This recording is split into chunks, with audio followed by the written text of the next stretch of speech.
Hello, in this video we'll show you what could be one of the causes if you have a problem with the start signal on your Mercedes E-Class W212. One of the causes could be a blown fuse, so here in the video we'll show you the location of the fuse for the start signal. Before I show you the location of the fuses, first I'll show you how to test the fuses, if they're good or bad. I'll show you how to test the fuses using a multimeter and a test light. First, I'll show you how to test the fuses with the test light. For this purpose, we need to turn the ignition on. This is the test light that I'm using. We need to attach the cable of the test light to battery negative or somewhere on chassis ground.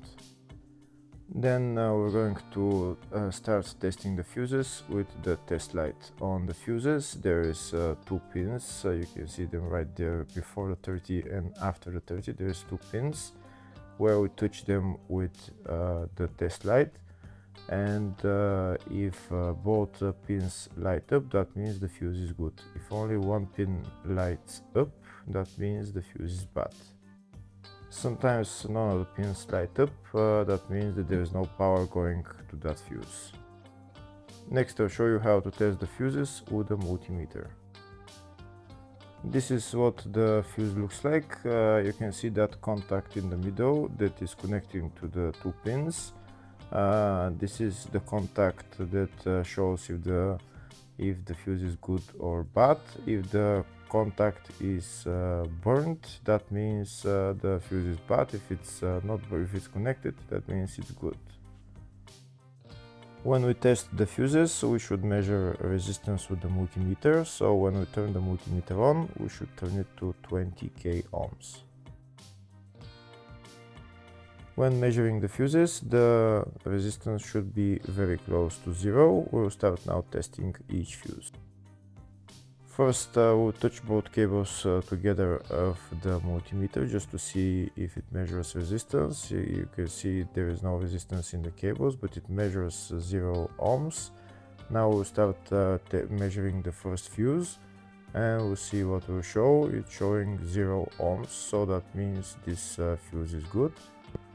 Next, to test the second fuse, it's showing 0 ohms, so that means that fuse is good. Now we'll test the third fuse.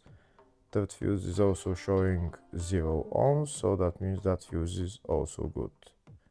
Next, we'll test the fourth fuse, and it doesn't show 0 ohms, it says 0L, which means open circuit. That means that fuse should be bad.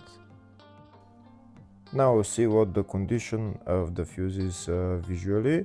We can see that contact in the middle that's connecting to the two pins is broken, so that's why it's showing open circuit. That means the fuse is bad, so it needs to be replaced.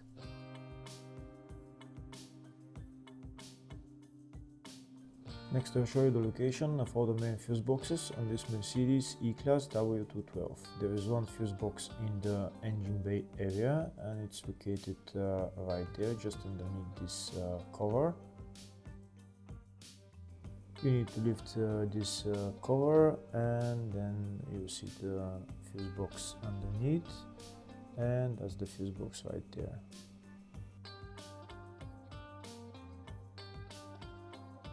Next, I'll show the location of the other fuse box on this Mercedes E-Class. It's located in the load area, and it's just behind this panel, and that's the fuse box right there.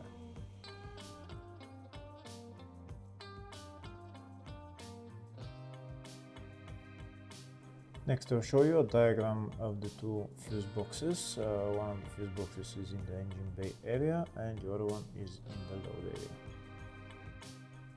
Next, we'll show the location of the fuse for the start signal on this Mercedes E-Class W212. The fuse is located in the engine bay fuse box, and the fuse is F7. Hopefully the video was helpful. Please like and comment on the video and subscribe to the channel. Thank you.